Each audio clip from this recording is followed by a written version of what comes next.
Good evening and good morning, everyone. And thank you for joining us today for this month PractiTest webinar series, Measuring REST API Testing Coverage Automatically, a Practical Approach by Julio de Lima. Julio, thank you for being with us today. I will hand over to you in just a few minutes to introduce yourself. My name is Noah. I manage the marketing here on PractiTest. For those of you who are not familiar with PractiTest, a very quick intro, and then this is all you'll hear on the selling parts. PractiTest is an end-to-end test management platform that incorporates all testing elements in one place, meaning combining manual results and automation results and exploratory testing all in one place if you're conducting it together. We are a SaaS solution adhering to the most strict security compliance requirements such as SOC Type 2, ISO 27001, and GDPR, of course. Okay, correctly, I see that I had a typo, which this is two typos in testers language. It's very bad. There was missing space and error in Julio's names, which is Julio de Lima. Unfortunately, my mistake, and this corrected as we speak. Another thing, and one last thing about two less slides about PractiTest, short sample about our customer base. You probably know some of them. We work with customers across the globe from basically any industry, universities, healthcare, obviously ISVs, fast food chain, airlines, any company, any type of industry. We have customers in that industry that we can share reference if that's relevant to you.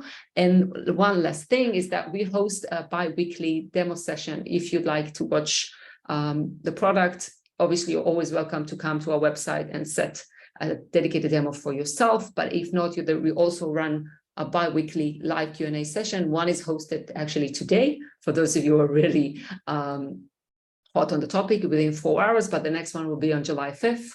So you can scan the QR code here and sign up, or just, of course, come to our website and sign up. We'll be more than happy to. And without further ado, not Q&A at this point, I will hand over to Julio to give us the session today. Thank you for being with us. Hello. Yeah, it's my pleasure to be here today. I'm very happy with the invitation, and yeah, I would like to first of all thank you guys on the back of this webinar today. I know that there's a lot of work when we talk about organizing a conference, a event like this. So congratulations on everything, and thank you again for the invitation.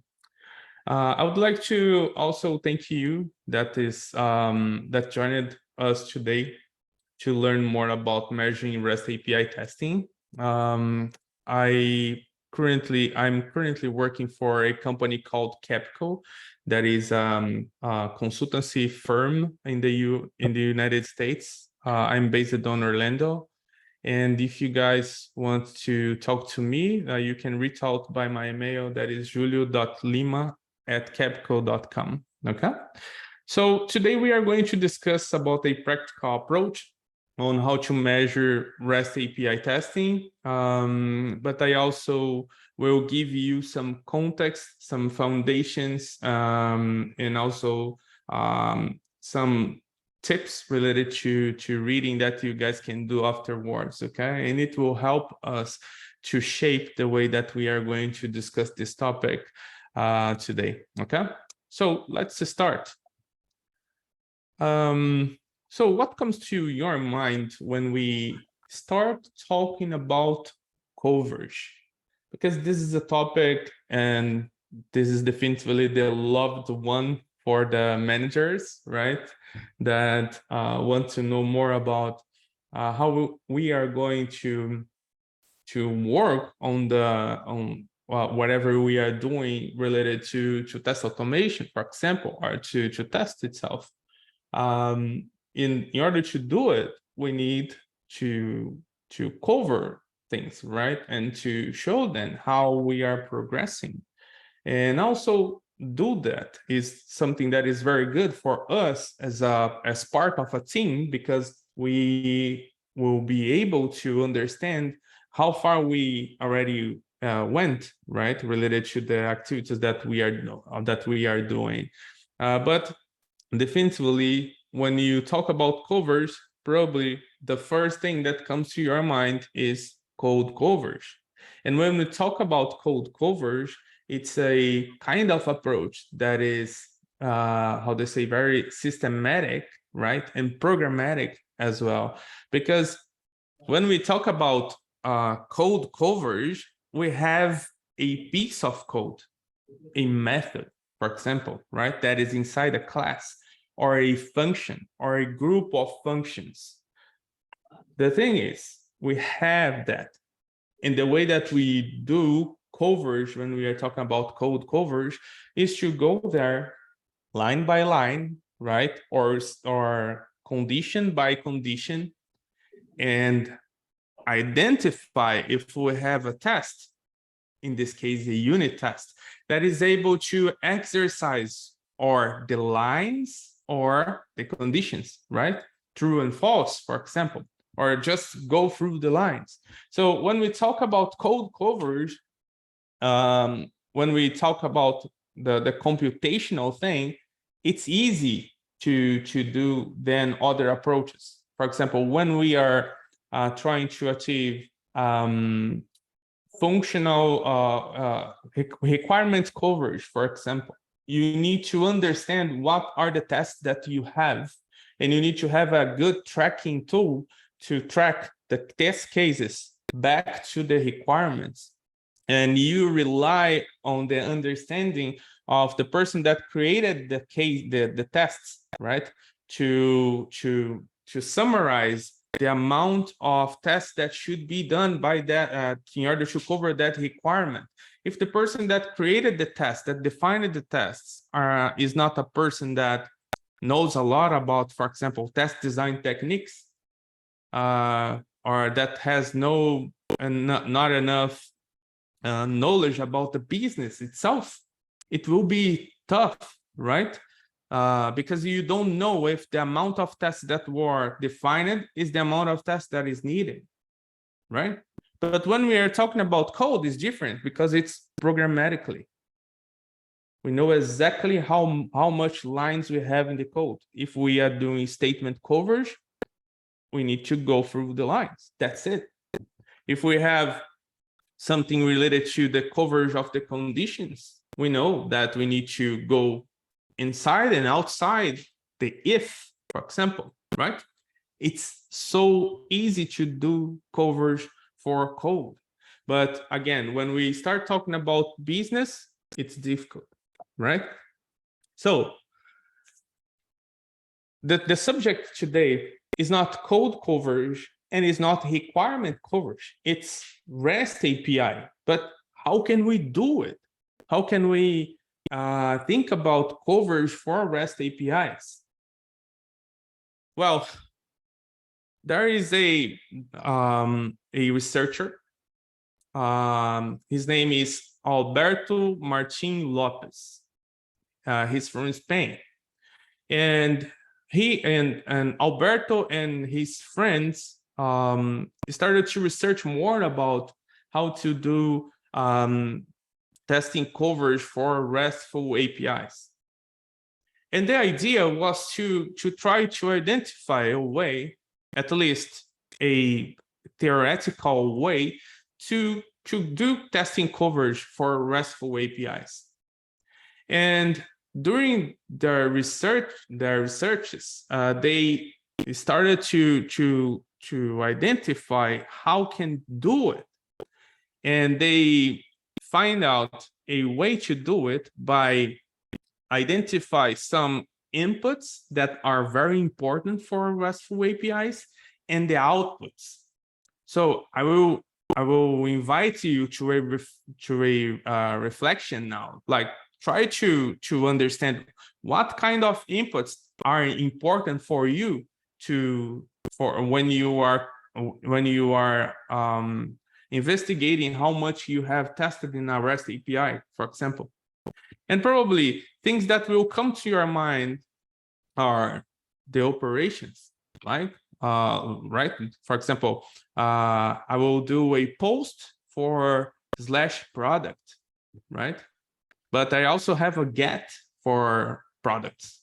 and I have a put for products. So if I create 3 tests, 1 for each of these operations, I will be good from an operations perspective, but that's not enough, right?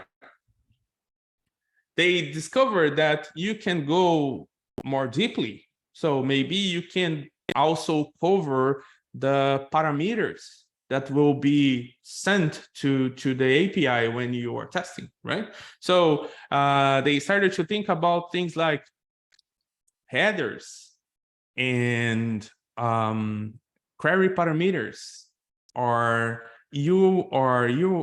path parameters. They start to think about these kind of things.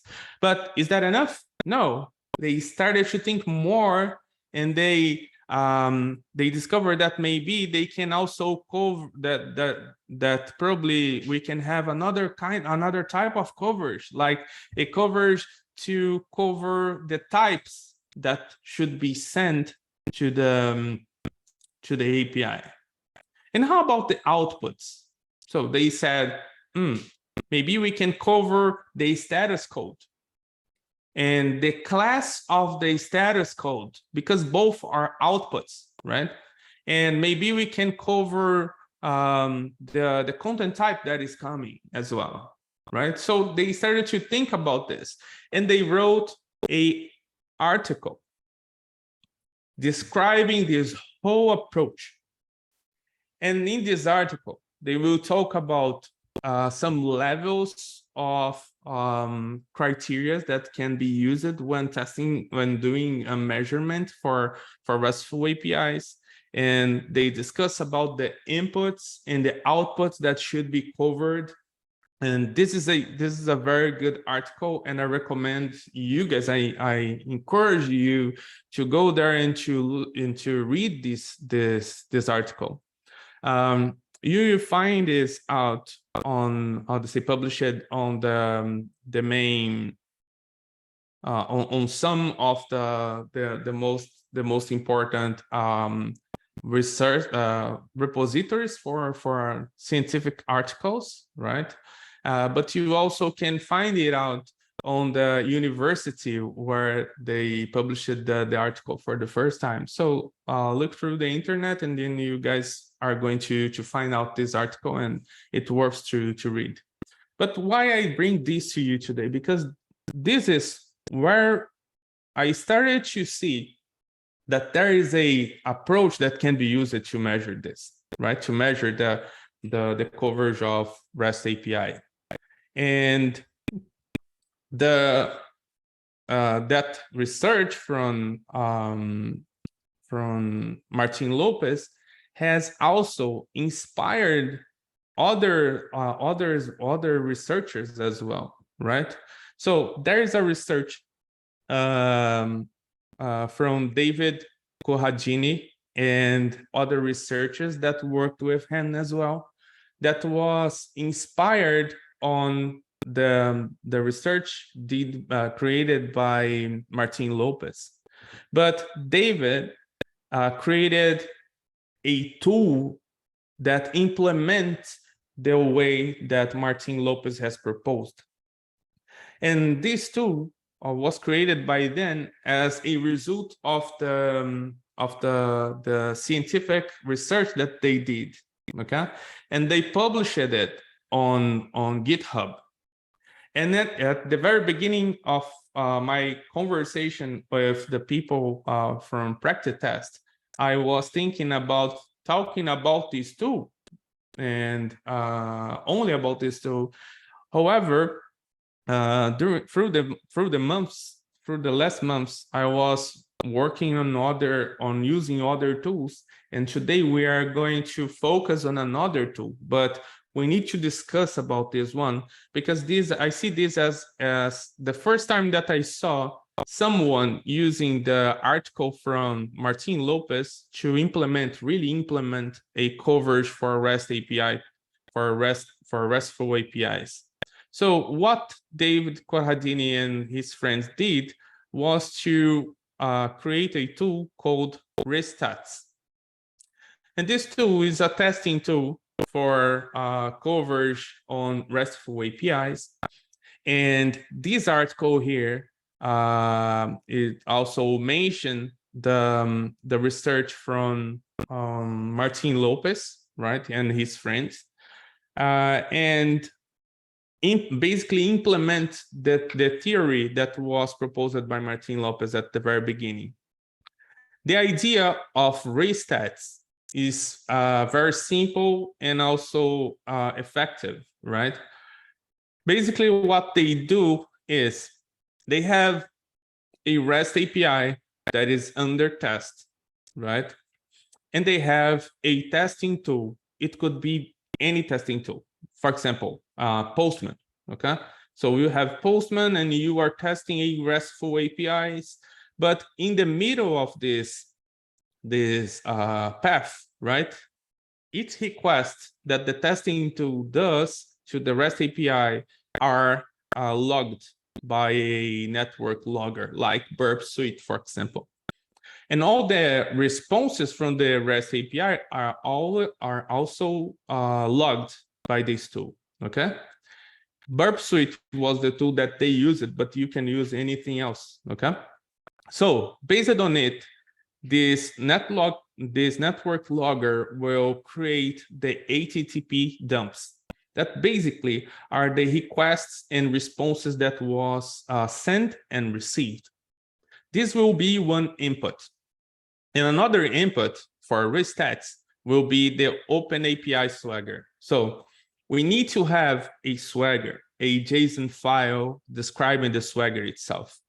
So basically, with this HTTP dumps and the OpenAPI Swagger, they have the solution for restats. They pass these as inputs to the restats, and then restats will basically do a data collection to get the data from these inputs.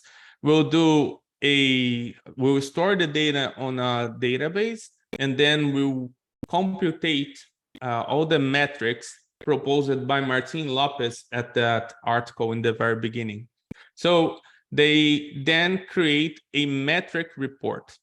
And this metric report created by restats is basically this, okay? So you see that what restats generates to you is basically a JSON file with all the coverage proposed by Martin-Lopez in the very beginning. So how much paths we have documented and how much paths we documented and tested and how much we tested, you know? So they basically calculate the path coverage that is 25%, right? Based on the Swagger that has the list of all the paths existent on this RESTful API, and then they combine this with the logs that were created, and it will help them to create this coverage. The same for the others, like operation coverage. That is the amount of verbs that we have for each of the operations. The status class coverage that basically tells us about, for example, okay or not found, or the class of the status code. The status code itself. So in this case, for my RESTful APIs, I had 29 documented on Swagger and only one that was tested. So the amount of coverage is 3%, right? So this is basically how it works, okay? But now I would like to show you guys how it works in practice, okay? So I have here an API. It's a project created by a big friend called Antônio Montanha, okay? His name is here, Antônio Montanha. And Antônio Montanha has created this API that is basically an API for a travel management, okay? So this API is already running. It's already running here. And since it's already running, I have the possibility to interact with it, right? And Antonio created this API using Swagger annotations. So once the API is running, I can access the Swagger here. And the Swagger has this tag here for authentication. That is basically to create a token for the user. So the user basically needs to provide the email and the password, okay? And once they provide the email and the password, they will be able to get a response code 200, and this model here with data and the token for the user that is a authenticated user. Once we have this token, we can get details about this travel. We can create a new travel. Viagens, that is what is written here, is travel. Okay? It's basically travel, okay? But this API is in Portuguese. Get viagens, get details about one travel, and etc. Right? Update one travel or delete a travel. And we also have another endpoint that is basically for getting the status about this service. Since we have this Swagger, we can definitively use Restats to provide the Swagger itself. But we also need the HTTP dumps, right? So as I said before, we can use dumps, we can collect dumps in many ways, right? For example, if I have a request on Postman and I send a request here, let me just clear here, okay? So I have a request here, a post for the auth endpoint.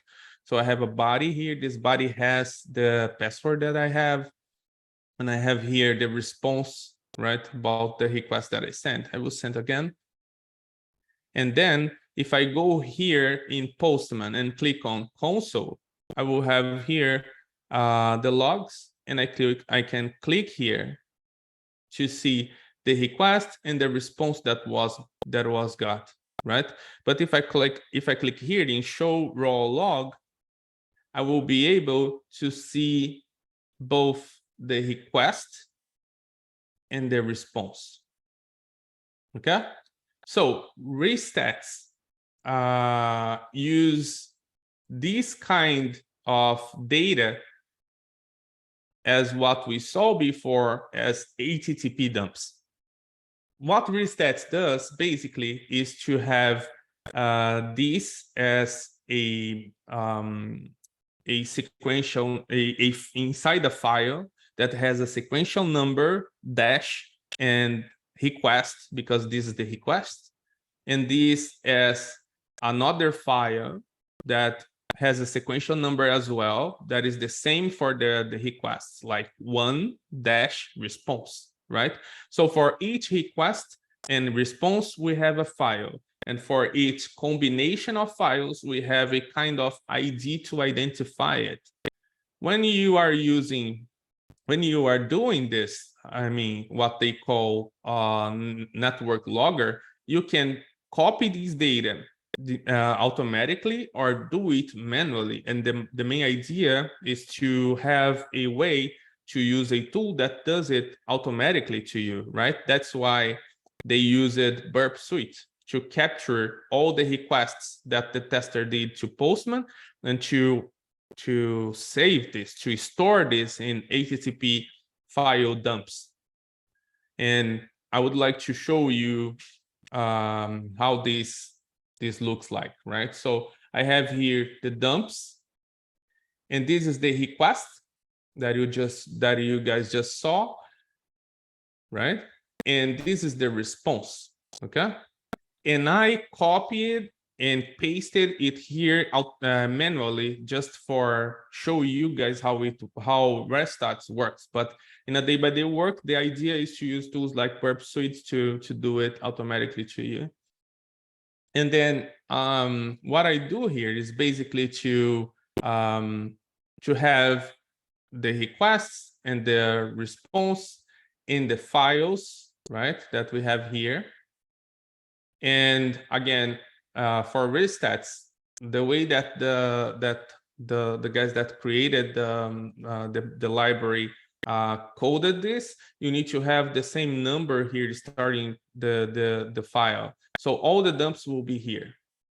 After having the dumps, we need to get the Swagger and save this. So what I do here is basically to right-click on this link for the API docs, and I go to Save Link As, and it will allows me to save a JSON file of this Swagger. And basically what I did was to save this here. Okay, so this is the Swagger that was saved from that page. So I have the Swagger, I have the dumps. So I am now with these two inputs that I have. That the next part is to use Restats to create the file in order to have the coverage, right? So how I use Restats? I will go to the terminal of whatever is the IDE or text editor that you are using, okay? And I will be inside the folder where Restats is. So inside that folder, I will type Python. In my case, Python 3 is installed in my machine. So you need to use the Python that you have in your machine. So I will have Python 3 space app.py.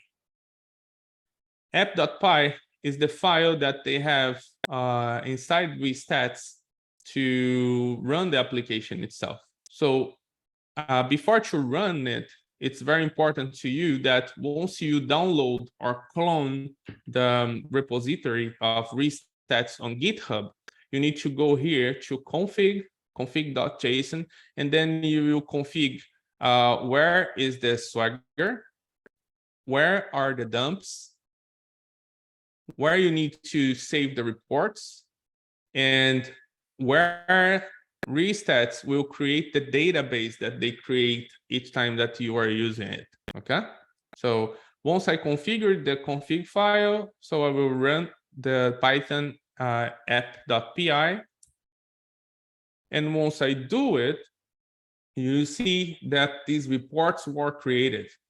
So I have the operation coverage report that basically tells me what are the operation coverage, the operations that were tested, and all the operations that were created, that were documented but not tested, and the ones that were not documented and were tested. Okay, so basically this is how it happens. Parameter coverage. We can see here all the parameters, both headers and queries that we have for these operations, right? So we can see all the covers that, not all, but the majority of covers that Martin-Lopez has described in that article. And the stats.json file will bring us that same view that I showed you before, that basically with the path coverage, how much was documented or documented and tested, and total tested, and the rate that basically shows us the percentage of coverage. So at this very moment, we have in our hands a file that can tell us how much was covered, right? And I didn't need to go there and to calculate these measurements, this coverage manually, because I used a tool to do it for me automatically, right? However, the format that we have these at the end is not the better format. It's not human friendly, right? And this is one thing that should evolve in this tool that is Restats, right? Another thing is that Restats were created, at least deployed in 2021. It's 2 years ago. and there is no evolutions on the repository. So if you go to the repository, you will see that the last commit that we have there was years ago, right? So it's a tool, it works, it has a lot of benefits, however, it's not updated. So this is a call for those ones that wants to help to evolve this repository, to go there and help, or at least to use for understand how the evolution went, right? When talking about REST API REST API coverage, right? Good. So this is how Restat works, okay? You need to have the Swagger, you need to have the dumps, you need to run the app.py. It will create the data based on what you created, what you defined on the config file. Okay.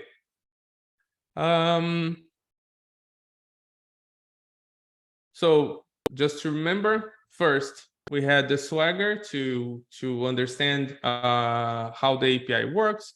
Then we use Postman in this case, but it could be any other tool to go there and to send the request and to understand the response, and maybe to get the data that was sent across the network from the client to the API. And third, we had the Restats as a tool to go there and to create this reports, right? It is definitively rustic, but completely tool agnostic, right? But how about this? Look at this other view. This is a tool that calculates the coverage in a most modern way, right? We have here the possibility to see some of the attributes that was mentioned by Martin-Lopez in his research. However, here we see it in a graphical way and a more organized way, by the way. And we can have here some of the same metrics, but in a web interface, and it's easy to understand how far we went for each of these metrics that Martin-Lopez defined one day. Well, this is a solution that were created by Victor Orlovsky that he called Swagger Coverage. And this is an open source tool. So you can go to Victor's GitHub account or GitHub profile, and then you will see the repositories there, and you see a repository called Swagger Coverage that you can use, and it will generate the coverage in this manner here, which is more sexy and more, how to say, practical and easy to understand, human friendly, right? So this is the repository, Vic Lovsky, Swagger Coverage. It's available on GitHub, and I really encourage you to go there, clone, and also give them a star, right? This guy is doing a very good job on it. And yeah, how can I use this tool? So first of all, we again need the Swagger. So the way that Victor coded this tool is a little bit different than what we had on Restats, okay? Victor used a Swagger as one of the inputs, but he also used the dumps, but the dumps is not in the same format that we have for Restats, right? The dumps for Restat is in this format, but the dumps that we need to have to use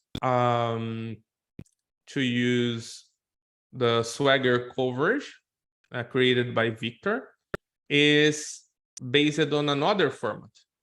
In order to have it, you need to have a Swagger format even for the dumps. So imagine you having a Swagger that basically is the documentation for the interface itself of your API, and you have another one or a group of Swagger files where you have all the endpoints, operations, parameters, status code classes that were identified when you were testing or running your tests, right? So this is the first step, to know the Swagger and to download it. I already downloaded the Swagger file. As I said before, it's just to go there, right click, save link as, and then you can save this, or you can talk to the developers on your team. They will help you to understand where is the Swagger or where is the definition that they have, and etc. Right? The second step is rest assured. But I would like to anticipate that Swagger coverage works with other tools as well. It's tool agnostic, okay? What you need is to find a tool or to code some solution that can dump all the requests that is sent and all the responses that were got in a Swagger format, okay? But Victor created a plugin for Rest Assured, and he also created another plugin for Karate, or Karate in English, right? So Rest Assured, in order to use Swagger coverage with Rest Assured, you need to first go to your pom.xml, and you need to use these to inform this dependency here. This dependency is basically the dependency of Swagger Coverage Rest Assured plugin that is going to come from the GitHub of Victor, right? So you can just add this dependency here, and maybe you are watching this video in the future, right? So if you don't see this version here, or if you want to see the latest version, you can basically go to Maven repository and look for this artifact here, right? And then you'll be able to find it out. Or you can go to Victor's GitHub profile, and then you can see the repositories there and the README as well. Okay. So once you add this dependency here, you see that among the external libraries, you see this Swagger coverage commons and the Rest Assured, and it means that the libraries were downloaded as expected, right? So you have the dependency now. So what you need to do? You go to your test where you are using Rest Assured, and then you will configure your test. So I have here the base URI, the base path, the port to send a request for my API. I have created here this model to have the user data, right? So I created here the admin and the password. So I do a simple, how to say, request here using Rest Assured, right? I have a given, I have a content type, I have a body that is basically my object here. I have a when, sending a post for v1./auth, and then I evaluate the status code 200. However, the magic is here because I added a filter, okay? And this filter is basically the filter that is using the Swagger coverage Rest Assured. And I am able to use this Swagger coverage Rest Assured because I added this dependency here, okay? So this is what I use. The method filters comes from Rest Assured, and you can use both on given, or you can also define all the filters that you need.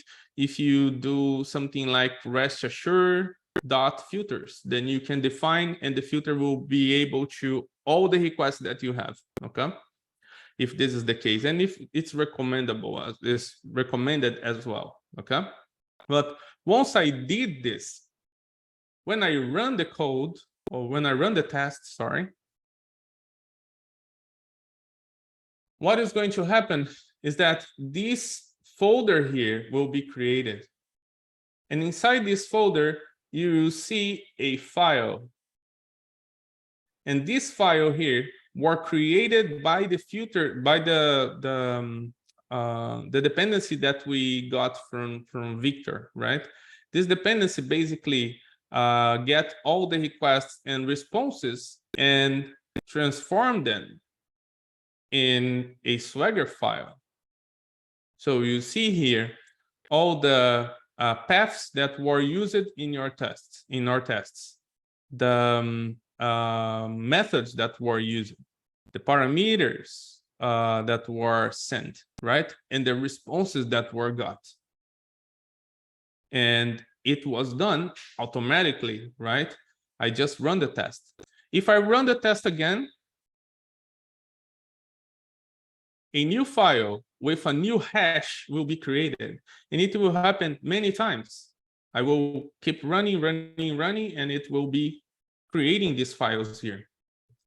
And what Victor Solutions does, I mean Swagger covers, is that when you create these files here, and if you have the Swagger, you can go there. Look at this. My Swagger file is here inside my project. Okay. If you have this file, this folder and the files, and you have Swagger JSON, the next step is to use a application that were created by Victor. Basically, you need to download it from the GitHub as well. But you download, it will comes in a zip file. I unzipped the file, so it created for me this bin folder and this lib folder, right? And then we have this command line application that I can run both on Windows machine and also on Unix operational systems, right? And I'm using here the Unix version. So I call this application and I pass some arguments. One, the Swagger. So the Swagger is here. And I pass also the folder name for the output as an argument. And as soon as I do it and I press enter, it will create all the coverage based on the Swagger, comparing the Swagger and the files that we have here, and then it will result in two files. Let me show you here. We have a report.html file and a JSON file. Okay, so we have this in both formats. But as soon as I open this HTML file, it will show me this report here. And this is the report generated by Swagger coverage. As you can see here, we have the metrics related to operation coverage, the metrics related to the tag coverage, that basically are the big items that we see on the Swagger, the groups, right? We see the conditions coverage. So it was calculated, it found 48 conditions. And here we can see a more detailed view. So talking about the operations, we have 7 operations that were identified. So we can see here, post auth, get travels, delete travels, or delete travel, get travel, get status, update a travel, and create a travel. And you see how much calls were created. The amount of calls is based on the amount of files created inside this folder here, right? How much calls in total. And we see the coverage itself. So if I click here, I can see the conditions name. It was created by the algorithm created by Victor, right? they are considering conditions based on some things like only declared status, not empty body request, the status code that were defined on Swagger, and the status that was not covered, that were not covered as well. So we can go there and create tests to cover these scenarios. That's the main idea of this tool, to show this to you, and then you can go there and create tests to cover the uncovered conditions or paths or operations, etc. So we also have details here related to the tags. So we have 3 tags, right? The status, the controller, and the authentication. And we see here that if I click, I will see that we have only this one that is already tested, but is not tested completely. So that's why we have this tag here called partial, right? And we have more here. We have the response status for coverage, the parameter value that was uncovered. So we can see here exactly what are the parameters that is not covered yet. We can see the status here that's uncovered, that are uncovered yet. You see all the status codes mentioned on the Swagger are here. We have here the status that was not described. We have also the body that were not covered yet for post and for put. That is the only 2 that were not covered yet, but we already covered the body for the auth, right? So yeah, this is what we see, and the trigger is to see red things here and to go there and to see if it works to write a test script for it. Okay, great.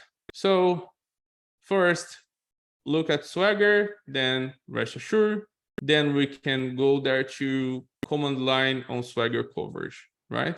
So it's beautiful and definitively tool agnostic, okay?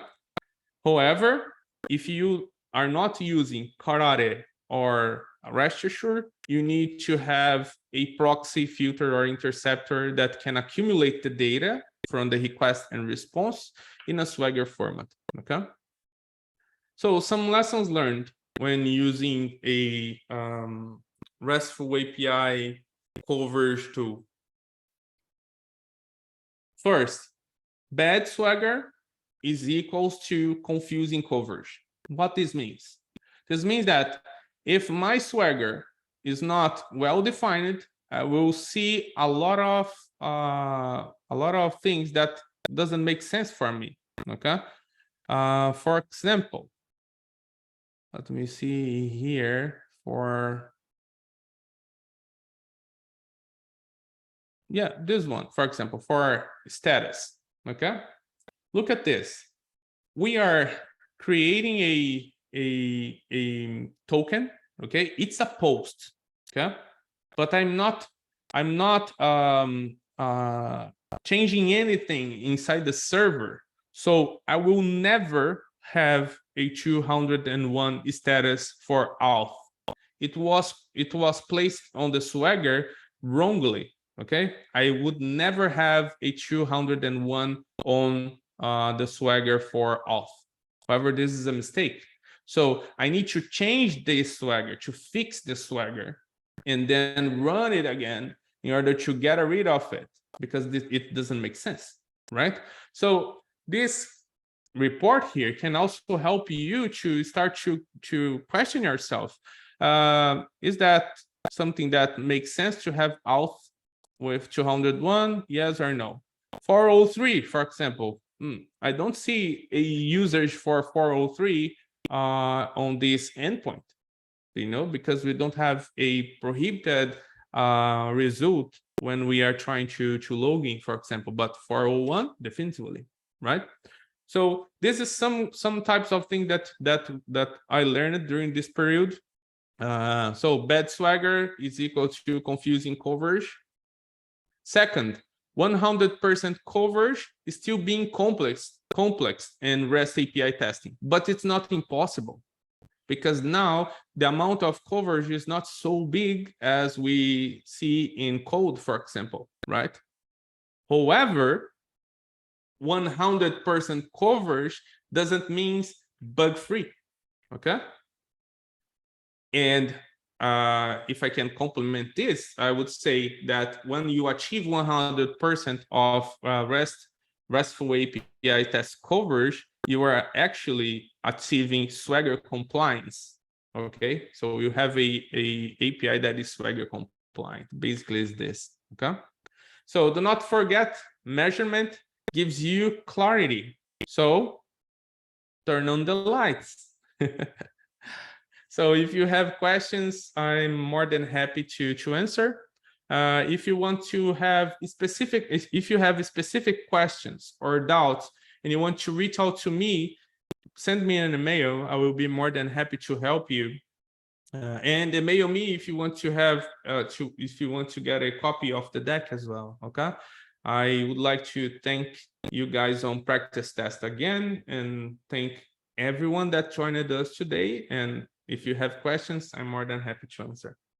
Thank you, Julio. We will also sharing the recording for people who attended and have signed up. We actually do have one question. Let me just pull it from the Q&A in just one sec. So the question was, is a question about different tooling. Can I use a different tool to reproduce the use case you presented today? Yes, you can. The idea is, so what tool you can replace? You can replace, for example, Swagger for any other tool, like Insomnia, for example. You can replace by SOAP UI. You can replace Rest Assured by Frisbee.js. You can replace for any other tool. The idea is the center of the usage of both tools are to have a dump file that are compliant to the format that were defined by their authors, and you need to have a Swagger, right? Once you have these two pieces of information, you can run both of the tools. Perfect. Thank you, Julio, so much for being with us today. Thank you, everyone who joined us, and you're welcome to follow us. We host a monthly webinar. Julio already invited you to get in touch with him, and you're also invited to join us for our next webinar series. Thank you, everyone. Have a good rest of the day. Thank you.